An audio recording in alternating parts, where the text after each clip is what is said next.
बदनावर की खबर के साथ, जहां हीरालाल अलावा का बीजेपी पर एक बड़ा आरोप सामने आया है। बीजेपी ने सरकार गिराने के लिए 100 करोड़ का ऑफर दिया था, ये कहना है अलावा का। इसके अलावा उन्होंने ये भी कहा कि बीजेपी के 100 करोड़ के ऑफर पर भी मैं नहीं बिका और बीजेपी लोकतंत्र की हत्या कर रही है। ये कहना है बदनावर से हीरालाल अलावा का, जिन्होंने बीजेपी पर एक बड़ा हमला बोला है। क्या कुछ उन्होंने कहा, सुनाते हैं।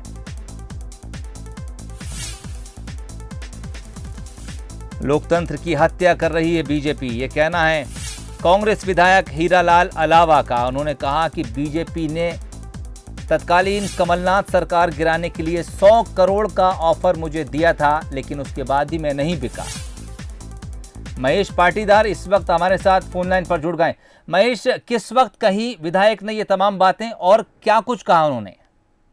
जी सोहेल, आपको बता दूं कि कल शाम को कार्यकर्ता सम्मेलन में श्री अलावा जी यहाँ पधारे थे और पत्रकारों से चर्चा के दौरान उन्होंने कहा कि भाजपा के कई नेताओं ने फोन लगाकर उनसे 100 करोड़ रुपए का ऑफर दिया था और 100 करोड़ का ऑफर देने के बाद उन्होंने भाजपा की सरकार गिराने की बात कही थी। किंतु अलावा ने इस बात को पूरी तरह से नकार दिया कि मैं 100 करोड़ में भी नहीं बिका और हमने लोकतंत्र की हत्या नहीं की है। किंतु बाद में कुछ 22 विधायकों के साथ किस प्रकार की बातचीत हुई, किस प्रकार की सौदेबाजी हुई, किस प्रकार का हुआ और उन्होंने कांग्रेस की चलती हुई 15 महीने पुरानी सरकार को गिरा दिया गया। अलावा का ये कहना था कि मैंने 100 करोड़ की बोली लगने के बाद भी मैं नहीं बिका, ये सबसे अहम बात है। जी सोहेल।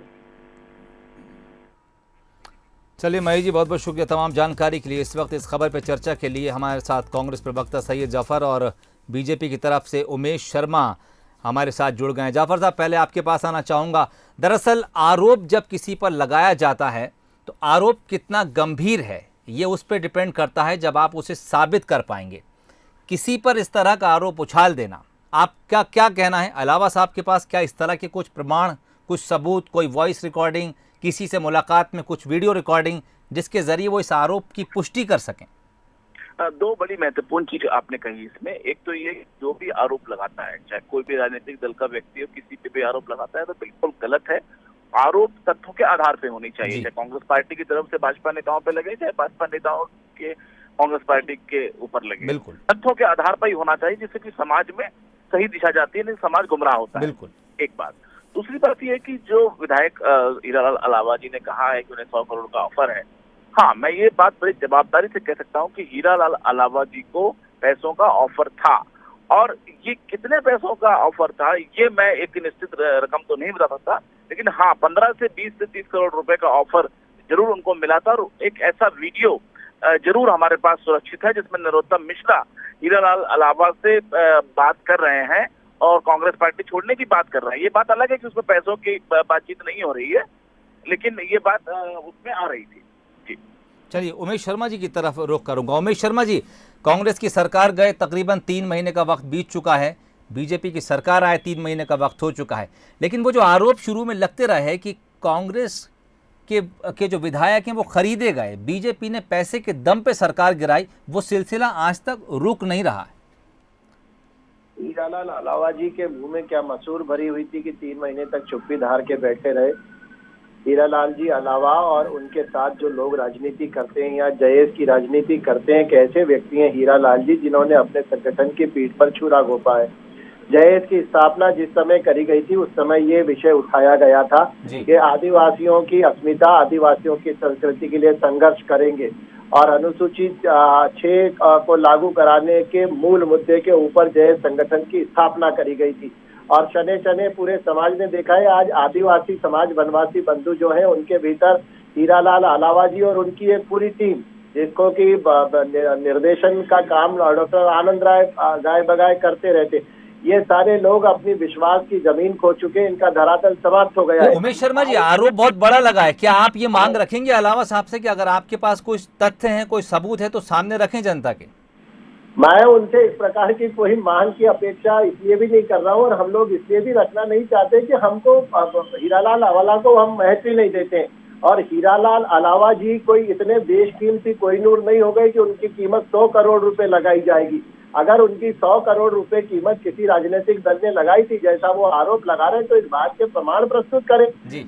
केवल मैंने कहा कि उनका धरातल खिसक रहा है। मनावर क्षेत्र जहां से वे चुनकर आए हैं, मनावर, मैं तो इंदौर संभाग में निवास करता हूं और बहुत जमीनी कार्यकर्ता हूं। लगातार 7 जिलों में मेरा प्रवास रहता है।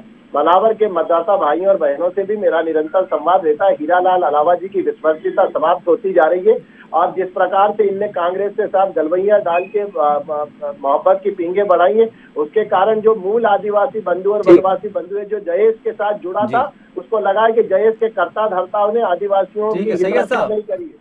सैयद साहब, बीजेपी देखिए अब अलावा साहब के बयान को गंभीरता से भी नहीं ले रही है। आपको क्या लगना चाहिए? अगर कुछ बात है, कोई प्रूफ है तो सामने रखें, अन्यथा अपने इन शब्दों को या फिर इस तरह की बातों को अब कांग्रेस को कम से कम उस लाइन को रिपीट करना बंद कर देना चाहिए जो 3 महीने से लगातार कर रहे हैं। जो हुआ सो हुआ। देखिए, कांग्रेस पार्टी ने इस बात को रिपीट नहीं किया। और रही बात भारतीय जनता पार्टी की बात को नकारने की, तो इनको जो माल खरीदना था वो माल खरीद लिया है इन्होंने। जिस माल की इनको आवश्यकता थी वो माल इनके पास पहुंच गया। तो अब सवाल ये उठता है कि इस प्रकार की बातें हैं तो ये हमेशा जिंदा रहेंगी। और आप तो कह रहे हैं कि इसको 3 महीने भूल जाना चाहिए। आप कैसी 3 महीने बाद जो उपचुनाव मध्य प्रदेश में होने वाला है उसका प्रथम मुद्दा तो यही रहेगा कि उपचुनाव क्यों हो रहा है। भाई उपचुनाव क्यों हो रहा है? उपचुनाव इसलिए हो रहा है ना कि 22 विधायक जो है वो भारतीय जनता पार्टी पे चले गए और भारतीय जनता पार्टी में मोहब्बत तो करते नहीं है। वो प्रभात झा जो आज इस प्रकार से गला फाड़ फाड़ के चिल्ला रहे हैं, इसके पहले तो सिंधिया जी के खिलाफ चलाते थे। शिवराज सिंह चौहान जो आज उनके साथ गले मिल रहे हैं सिंधिया जी के साथ, उन्हें तो गद्दार कहते थे। सैयद साहब, अगर ये मुद्दा आगामी उपचुनाव में है कि कांग्रेस के विधायक खरीदे गए और बीजेपी पर आरोप है, तो देखिए 2 चीजें हो जाती हैं, एक भावनात्मक हो जाती है और एक तथ्यात्मक हो जाती है। भावनात्मक चीजें लेकर अगर जनता के बीच जाएंगे और बार बार सिर्फ ये कहना कि हमारे विधायक खरीदे गए लेकिन तथ्य कुछ नहीं रखेंगे, तो आपको क्या लगता है कि लोग कितना इससे इम्प्रेस हो पाएंगे और क्या बीजेपी के वोट भी काट कर कांग्रेस ले पाएगी? हेलो, चलिए जाफर साहब से हमारा संपर्क कर गया। उमेश जी, मैं चर्चा को खत्म करना चाहूंगा। आपका भी बहुत बहुत शुक्रिया और सैयद जाफर साहब कांग्रेस प्रवक्ता, आप दोनों का बहुत बहुत शुक्रिया। तो हीरालाल अलावा आज बदनावर से कांग्रेस के विधायक हैं, उन्होंने इस बात का आरोप लगाया कि बीजेपी ने उनसे तत्कालीन कमलनाथ सरकार गिराने के लिए 100 करोड़ रुपए का ऑफर दिया था। हालांकि उन्होंने कहा कि मैं बिकाऊ नहीं हूं और इसलिए मैंने बीजेपी का वो ऑफर कबूल नहीं किया। लेकिन इस बीच जो कुछ मध्य प्रदेश में घटा वो ये कि सरकार गिरी और बीजेपी सत्ता पर आसीन हो गई। अब 3 महीने बीत चुके हैं, अगर अब भी कांग्रेस के विधायक लगातार उस बात को कह रहे हैं और उसके सामने उसके समक्ष कोई सबूत नहीं रख रहे हैं, तो फिर बीजेपी के लिए वो जो आरोप हैं वो गंभीरता से नहीं लिए जा रहे हैं। बीजेपी का साफ कहना है कि जो आरोप के पीछे अगर कोई सबूत नहीं है, कोई साक्ष्य नहीं है, तो फिर उसको गंभीरता से लेना किसी तरह भी जरूरी नहीं है।